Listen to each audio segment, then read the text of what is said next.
Welcome to an exclusive editor-featured podcast here on Writer Pants on Fire. I'm your host, Mindy McGinnis. Today's editor guest is my own editor, Ben Rosenthal of Katherine Tegen Books, where he is a senior editor. Ben acquires mostly middle grade and YA fiction with select nonfiction graphic novels and picture books. He's worked with such award-winning authors and illustrators as myself, Tiffany D. Jackson, Elliot Schrafer, Armand Baltazar, and Frank Morrison. Prior to joining Katherine Tegen, Ben was an acquisitions editor at Enslow Publishers, where he edited nonfiction and middle grade fiction and created a teen fiction imprint, Scarlet Voyage. Make your pages look professional with Vellum. Margins, headers, page numbering, font, line spacing all happen automatically with every book you create. Generate ebooks for Kindle, Apple Books, Kobo, and others, or deliver a beautiful print book to your readers. Visit tryvellum.com/pants to learn more. Vellum. Create beautiful books. Today's episode of Writer Pants on Fire is sponsored by the new fiction podcast, City of Ghosts. I've had the chance to preview these episodes, and I think that you guys would really like it. It's a supernatural neo-noir mystery set in New York City with corrupt politicians, a dogged female detective, and a whole lot of ghosts. Episodes 1 and 2 premiere October 12th. So subscribe now to make sure you hear it when it drops. Can you hear me? It's 1999, New York City. Where am I? Who are you? Oh, shut up! Bridget Lundy Payne stars in a new supernatural neo-noir audio drama, The voices. They're back. City of Ghosts. I understand this is beyond your usual scope. So 2 deaths and an attempted third. Must mean we're onto something big. Men like them have fortresses built around them. What good does sticking your neck out do, especially in this city? Still, just be careful. Subscribe now on Apple Podcasts or wherever you listen. Do be well, Eleanor. We're going to start with the basics. What you like working with. I know, obviously, middle grade and YA, but talk a little bit about what kinds of projects you really enjoy working with and anything in particular that you're looking for at the moment or you would like to see more of. I think about this a lot because I feel like my list as a whole is very eclectic because I have pretty wide-ranging tastes. I'm always worried if people feel like I'm too scatterbrained. For middle grade, I tend to like more fantastical adventures, epic stories where there are big worlds and sweeping adventures. My middle grade list is more fun, basically, whereas my YA list is more fun in a different kind of way. In YA, it tends to be a lot more contemporary, dealing with some very serious ideas and distinct perspectives. I really like giving teens books that they can really sink their teeth into and explore both individual ideas, like things that affect the human condition, but then things that are talking about society as a whole. I'm really looking for distinct point of views, people of color or people from marginalized backgrounds where their stories haven't been told as often or certainly as often as we need. I was thinking about this yesterday because I had an author in the office, Justin Reynolds, whose book comes out next year, and he was talking about his book, which is this YA novel that's kind of like Before I Fall meets Everything. It's like a time loop romance, which is sort of different, I guess, from my YA list, but it's amazing. It's about these 2 Black characters. One of the things he was talking about, how he really wanted to show a Black family and just have it be about these kids. Race always informs a character's point of view, so they're Black characters, but it's just a love story. I really like what he had to say about that. What I'm looking for now, I have no idea, frankly. But that's okay. That way you're open, right? I feel totally full. I am kind of open because I need to be head over heels in love with something to even really feel like I can take it on. I'm having a hard time nailing down exactly what it is I'd like to see, because in addition to like having a full list, I feel like I have a lot of different things. I have graphic novels, I have nonfiction, I have picture book biographies. I'm just looking for something with a really strong voice that can either make me laugh or make me interested. I realize that agents may not approach you with things they know you don't want, but what is something that you have seen too much of, or something that just turns you off? YA fantasy. I mean, I don't read it, so that's part of it. It's something we publish a lot of at Harper, and we publish a lot of it very successfully.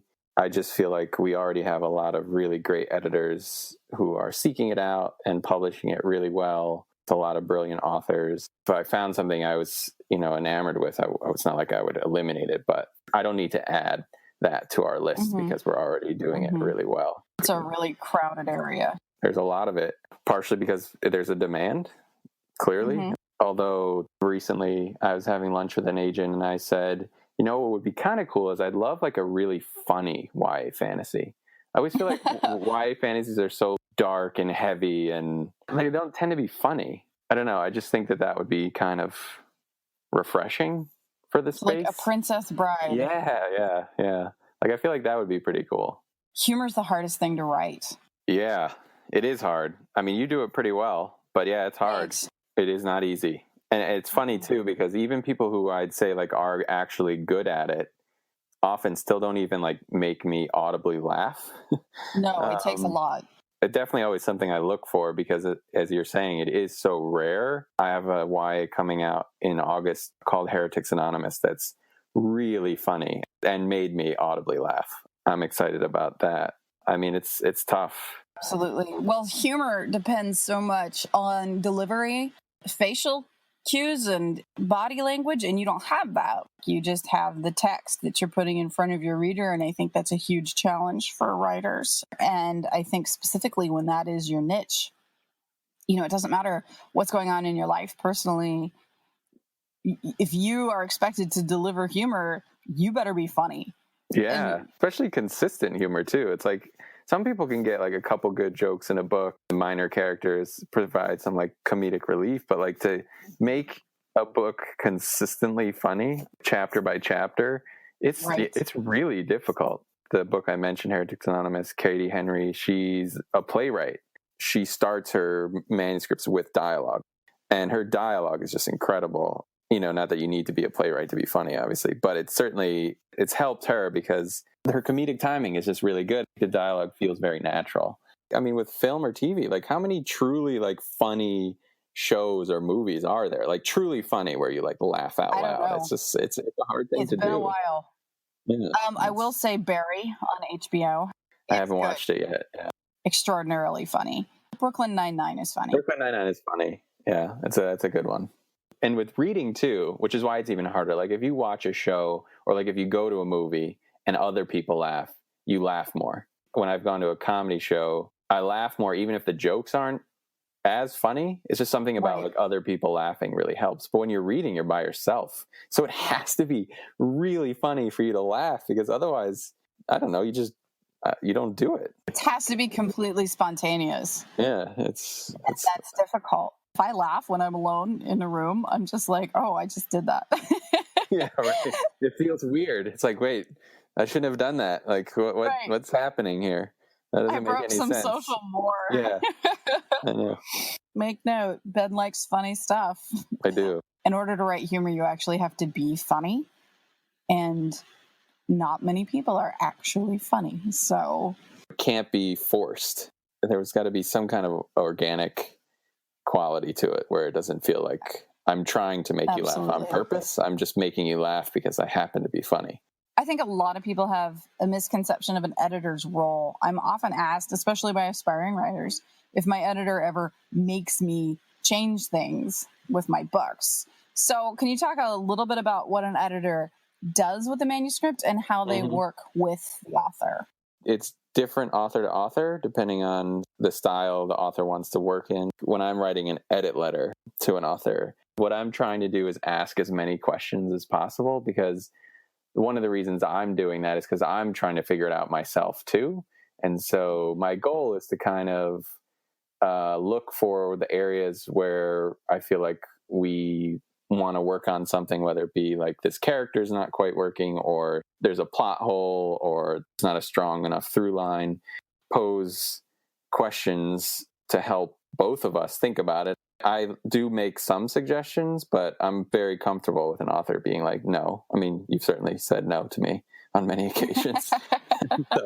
And sometimes we'll go back and forth because I really think something's important. But ultimately, like, I want the author to feel they've come to the decision on their own to do this or not do this, because it's that person's book.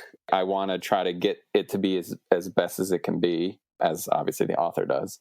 But there comes a point where they need to be happy with what the words say and what the story's doing. So I always feel like that's my job, is to try to get us and the author to really dig as deep as possible into the story, into the characters, into the plot, and make sure we're answering all the questions that we want the story to answer. When a reader reads something, obviously they want to be entertained, but a lot of it is, they end up thinking and reflecting about something. And if something doesn't make sense, then that's always annoying. I write edit letters that way. Oftentimes, after I send an edit letter, like, we either set up a call to talk about it or just go back and forth on email. So I like to think of it as a dialogue, because obviously there are many ways to do something, but can be the most effective way to do this. I never make anyone change anything. Right. Well, and I think that's a huge misconception, because I hear that a lot. I mean, often when I am doing events at libraries, or if I'm at a festival and I'm doing a panel, so many times, have you ever had to change anything that your editor made you change that you wish you hadn't changed? And there's this assumption that has in fact happened, and they want to hear that story. And I'm like, no. I was like, if anything, I buck my editor all the time. And it's just like, that's how it works. It's very much a collaboration. I think they have that concept of the buck stopping with the editor, and I'm sure that there probably are some editors that operate that way, but I can't imagine that they would be terribly successful. Yeah, I mean, I don't know. The closest thing you ever get to, like, or for me, where I would make someone change something, is if I just feel really strongly about it, I'm going to present the argument for why I think this will be a problem if we don't make this change.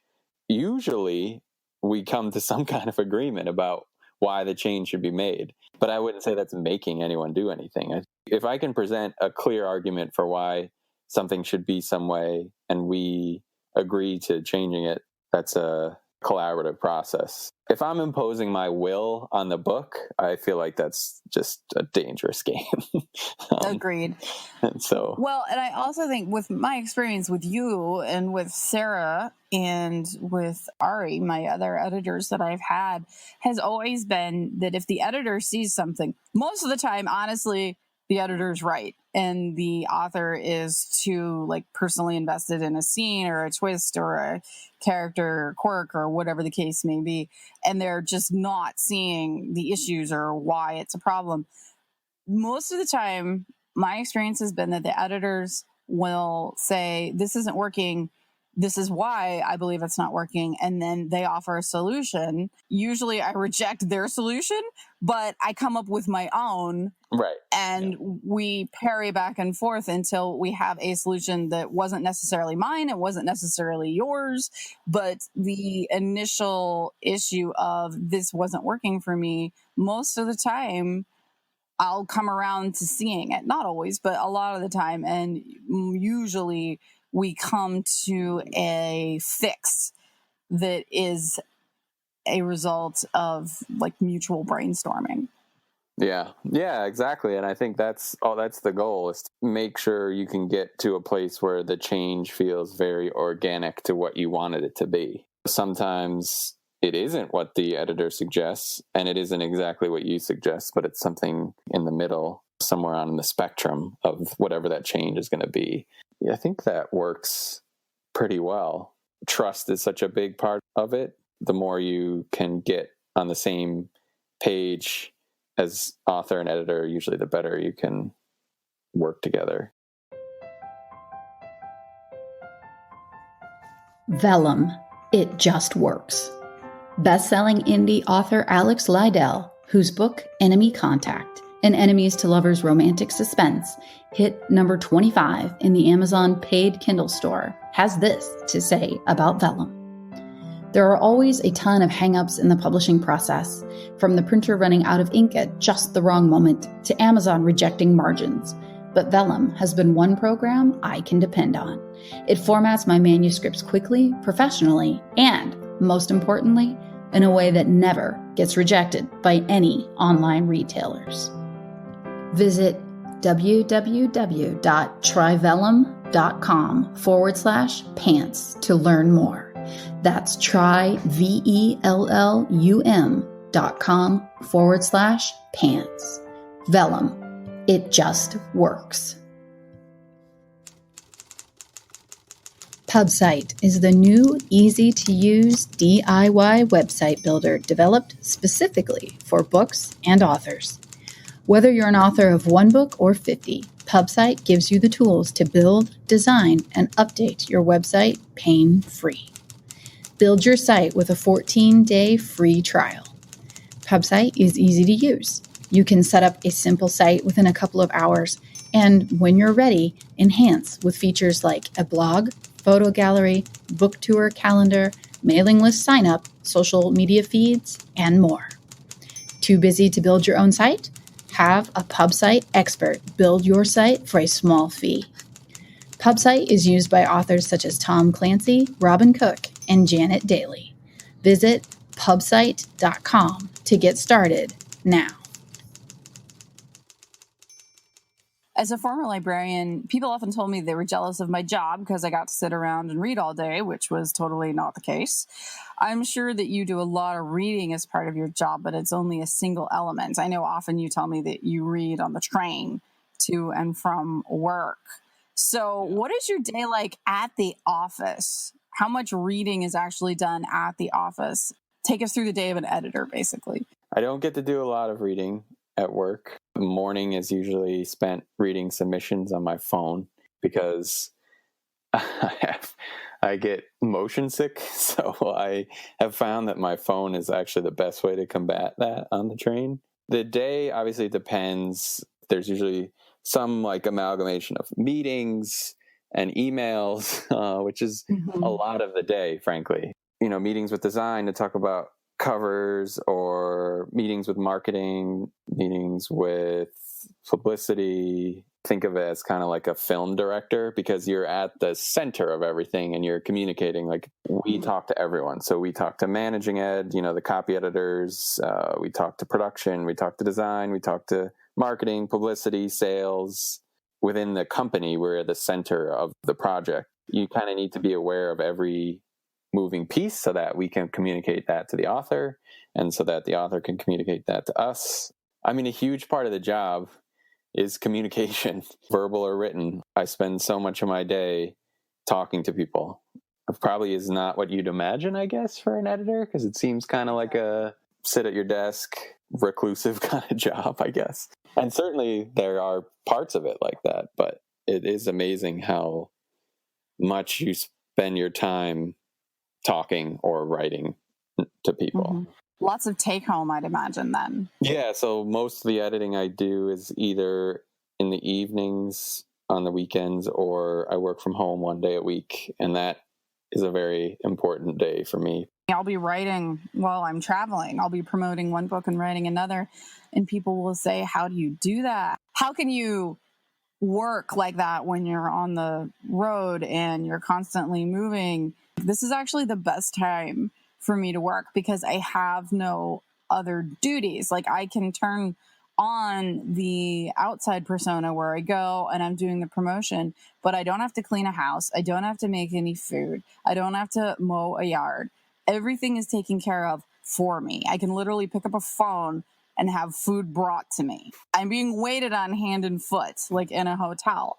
This is the perfect time to write. When I'm on an airplane for 4 to 6 hours, people aren't talking to each other. This is the perfect time to write. This is the perfect time to edit. For me, when I'm traveling, I actually find that to be some of my most productive times because I don't have other demands on my time other than email. Email's always, I answered email for 2.5 hours every day. So I can imagine that yours is even worse. Yeah, it's a lot. It's a lot of email. One of the things I've been doing the last few months is when I do work at home, I get up my normal time and I get to this coffee shop in our town by like 6:30.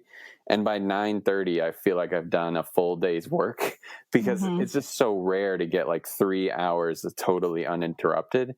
And I leave feeling like I've conquered the world because of how much I've accomplished in such a short amount of time. I was never a believer in like people who went to coffee shops to work. I always felt kind of like performative to me, I guess. Sure. But now I'm taking that back because it has really worked. One time in my life, I worked in a coffee shop. I was on the road and I was with a fellow author. I was with Liz Coley, and she always works in coffee shops. And we had 3 hours downtime in between appearances, and we were already out of our hotel. We'd checked out. She's like, well, we'll just find a coffee shop inside. I was like, oh, God. And then I'm like, yeah, okay, sure. I got my coffee and my little donut or whatever, and we sat down, and by God, I kicked out a short story. Yeah. I was like, oh, this works. Yeah, I know. That's why you should never judge anything until you've done it. Nope. I learned my lesson. People outside of publishing are always surprised when I tell them it takes 18 months to 2 years for a book to go from contracts to published. They are just shocked. They're like, well, isn't it finished? And I'm just like, oh, you don't understand. So what's the lifetime of a manuscript like from when it crosses your desk to publication day? The acquisition process at Harper is pretty formal.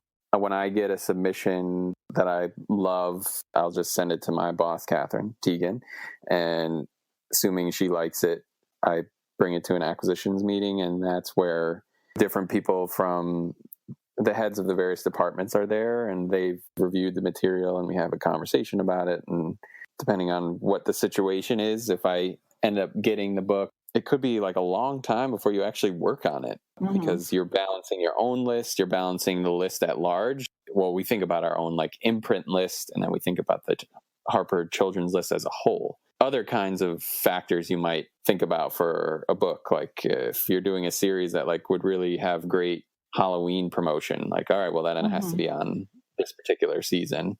Yeah, it could be 3 or 4 or 5 months before you actually sit down to edit the book. You know, the editorial process is a couple months, sometimes 3 months, depends how much work needs to be done.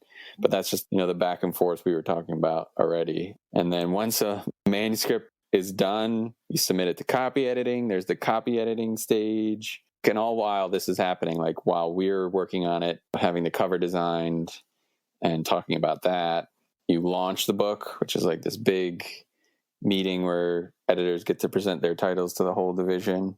The author gets to review the first pass pages, kind of get your last look at the designed interior. Book is proofread, and marketing and publicity are working on their plans, and you have galleys made, and those get sent out. And yeah, it's a long road. There's a lot that goes into it. Sales, they go on their sales calls. I mean, that's part of the reason there's so much lead time, is that sales needs time to sell into the stores. I believe publishing's still a little bit too slow. Feels like we could be a little bit quicker than we are now. Because it is such an old business, it still functions in a lot of ways the way it used to. And there's something kind of nice about that, but there's also something a bit frustrating about it because change is good, even if it's hard. I'd say 2 years is a long time to go from contract to publication, but there are a lot of necessary steps that help get a traditionally published book into the right hands. And the way we're currently set up requires a lot of time. How many people would you say, ballpark, are involved in an individual title and the promotion of it, from the editor down to the sales team? It's a good question. I mean, it's a lot. Editor, copy editor, managing editor, production editor, designer, and then often our design team is fantastic, and they usually find outside artists. A lot of times it's outside artists that they work with.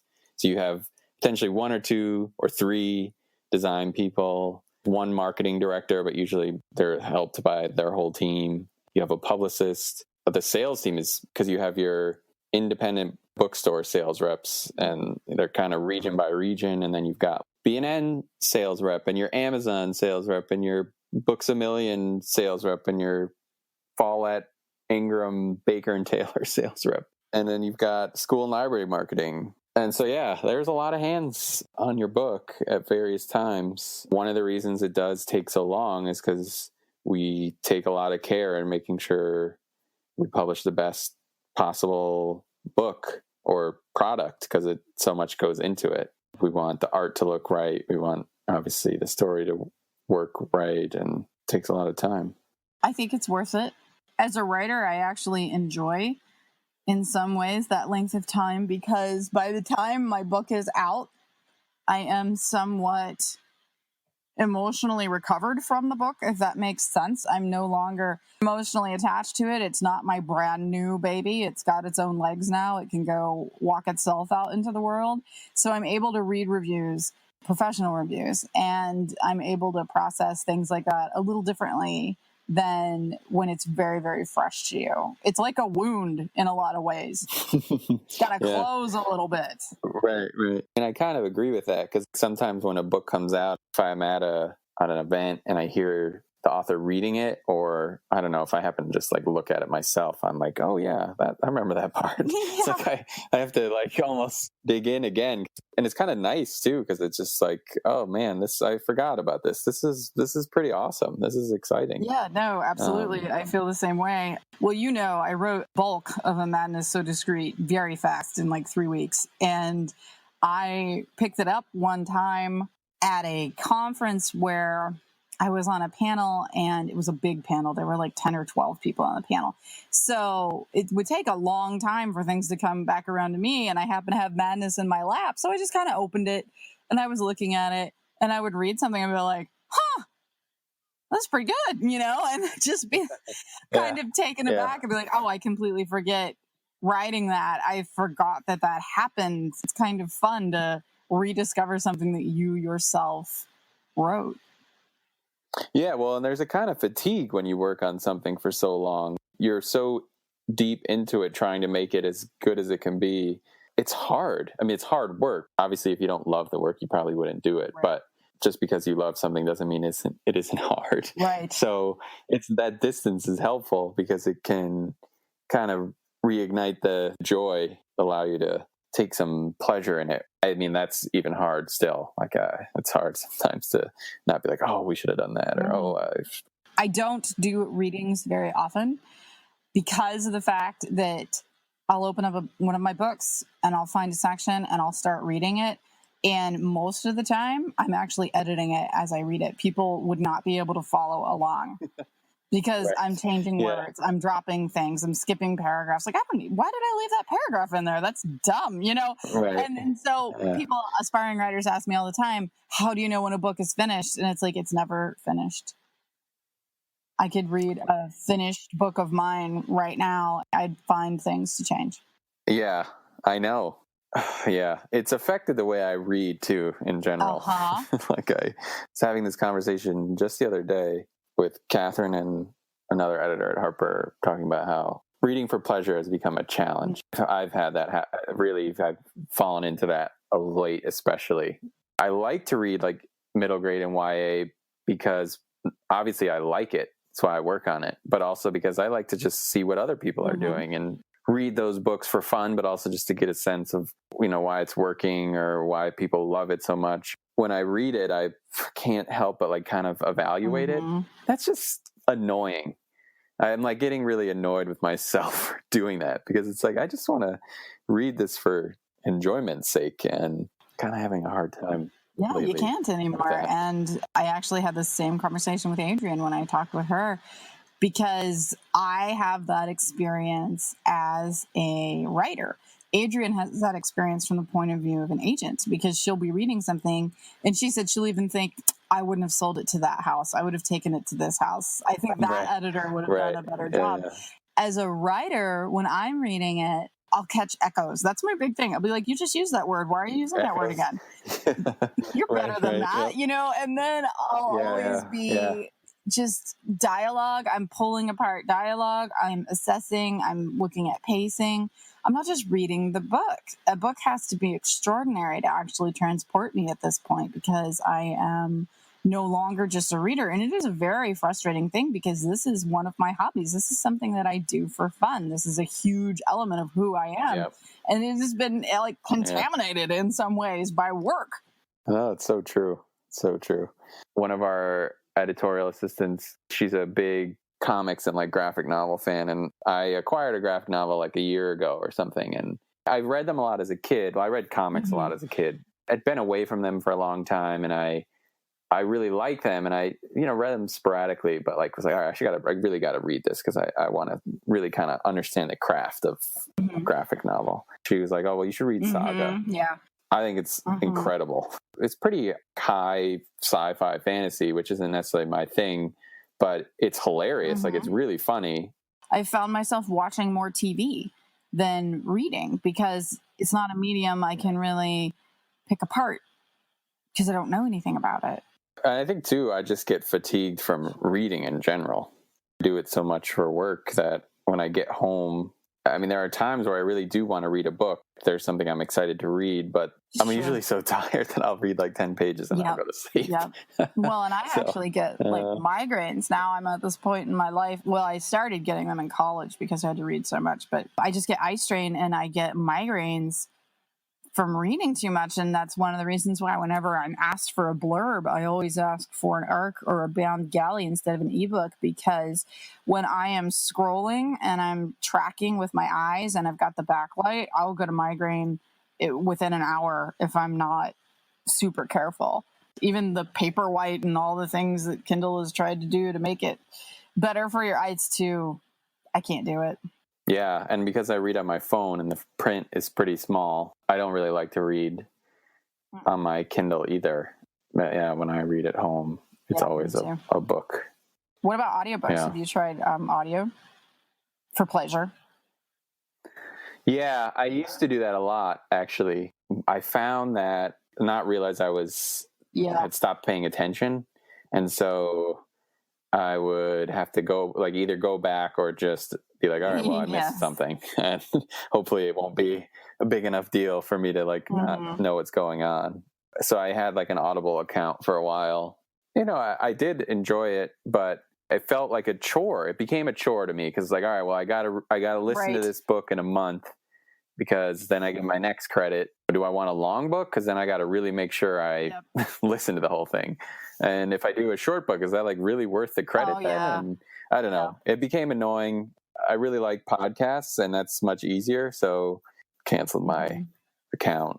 I mean, I like audiobooks, and the medium I kind of enjoy, but I want it to be an enjoyable experience. So once it started feeling like a chore, I was like, this is stupid. I will say the one thing with audiobooks that happens to me is that you're talking about zoning out. If I'm on a plane, I'll fall asleep. When I'm driving, obviously I can't fall asleep. But when I am on a plane, I will fall asleep and I will wake up. And one time, I don't remember what book I was listening to, but I had fallen asleep and I woke up and I looked at my phone and I had been asleep for about half an hour and I didn't really miss anything. And I was like, oh, this pacing is pretty off. You're judging it again, right? It is difficult to still be able to participate in a hobby that you enjoy when it's your job as well. So yeah, I mean, ups and downs of truly loving your job, I guess. I was listening to Jared Carmichael, the comedian. He was asked, what comedians do you like, or like, what are you watching? And he was saying like nothing really. He wasn't saying like that there's no one funny. It's similar to like kind of what we're talking about. Like that's not what he gets his enjoyment out of. He's evaluating it. And I feel like anytime you're really immersed in something so deeply, and it's the work you do, and it's not just the work you do, but it's your passion. Like you really care about it. You really want what you're making to mean something to kids, to really have an impact on them. It becomes such a big part of your life that doing that thing for pleasure obviously is going to become a little bit more difficult, because you're just so immersed. So you can't just turn off that part of your brain and be like, no, this is for fun right now. Writer Pants on Fire is produced by Mindy McGinnis. Music by Jack Corbel. Don't forget to check out the blog for additional interviews, writing advice, and publication tips at writerpantsonfire.com. If the blog or podcast have been helpful to you, or if you just enjoy listening, please consider donating. Visit writerpantsonfire.com and click Support the Blog and Podcast in the sidebar.